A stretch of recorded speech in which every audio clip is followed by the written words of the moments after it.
আসসালামু আলাইকুম guys, welcome to our channel family fun with cooks. আজকে আমি আপনাদের সাথে গাছের টেক কেয়ারে কিছু ভিডিও শেয়ার করব। যেমন গাছে আমি কি পানি দিই।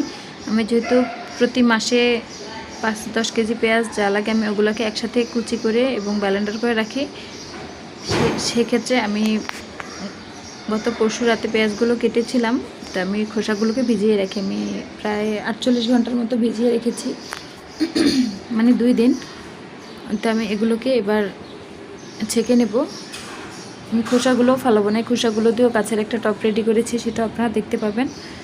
মানে মাটির নিচে গাছের গোড়ার যে মাটিটা থাকে, সেই মাটিটার নিচে প্রথমে আমি বোতলটাকে একটু ছিদ্র করে তারপরে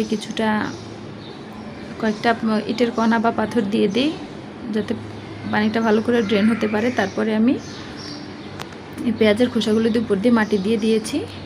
এটারও একটা ভিডিও আমি দিয়েছি, আপনারা দেখবেন আশা করি।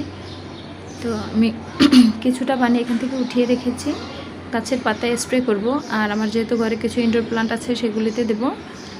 আর বাকিটা বেশি অংশটা আমি গাছের গোড়ায় দিয়ে দিচ্ছি এভাবে। তো এভাবে দেখলাম যে আসলে সরাসরি উঠিয়ে দিতে গেলে এই ছাকনাগুলো গাছের গোড়ায় বা পাতাটাতে বসে যায়, খুব ডিস্টার্ব করে। তাই আমি এগুলোকে ছেঁকে নিচ্ছি ভালো করে, এতে দিতে সুবিধা হয়।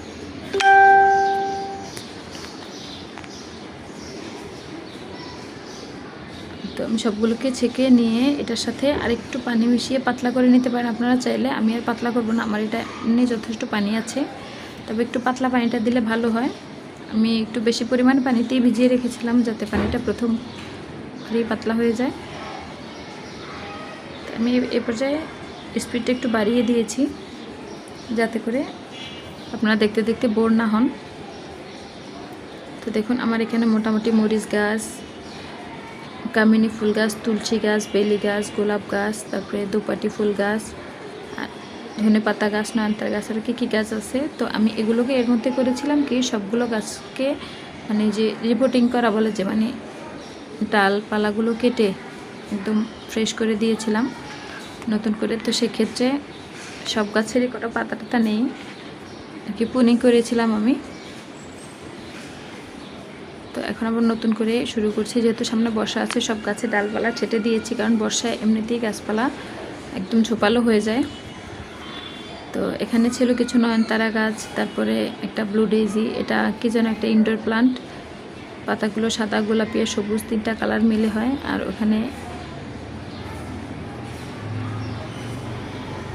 এখানে হচ্ছে কিছু পুর্তলিকা নয়নতারা, পুর্তলিকা, মসরুজ, আর এই যে মাঝখানে যে ছোটো বাটা দুটো, এগুলোর মধ্যে কিছু বীজ করেছিলাম ফুল গাছের, ওষুধি গাছের। তো সেগুলোই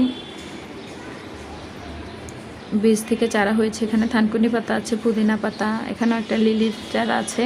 আর এগুলো যেন কি আমি ছাদে পেয়েছিলাম ছোট একটা ডাল, সেটা এনে মানে 2 ইঞ্চি পরিমাণ একটা ডাল পেয়েছি। এটাকে আমি ভেঙে, এটা একটু পাতাবাহার টাইপের, নামটা আমি জানি না, বড় হলে দেখাবো, তারপর আপনার কমেন্টে নামটা বলবেন। তো ওগুলোকে 2টাকেই ঢেলে রেখেছিলাম, দেখলাম যে ভালোই বেঁচে গিয়েছে। আর এই যে দেখুন, পেঁয়াজের খোসাগুলোকে আমি কি করছি, আমার 2টা পুরনো ঝক নষ্ট হয়ে গেছে, এগুলো দিয়ে পানি লিক হচ্ছিল। তো এগুলো নিচে দিয়ে একটু ফুটা করে ইটের কণা দিয়ে আমি ড্রেনের ব্যবস্থা করে নিয়েছি। এবার আমি সবজির যে খোসাগুলো, ওগুলোকে পচিয়েছি, এ পর্যায়ে উপরে দিয়ে দেবো পেঁয়াজের খোসাগুলো দিয়ে একটু মাটির লেয়ার দিয়ে দেবো। সো আজকের মতো টাটা।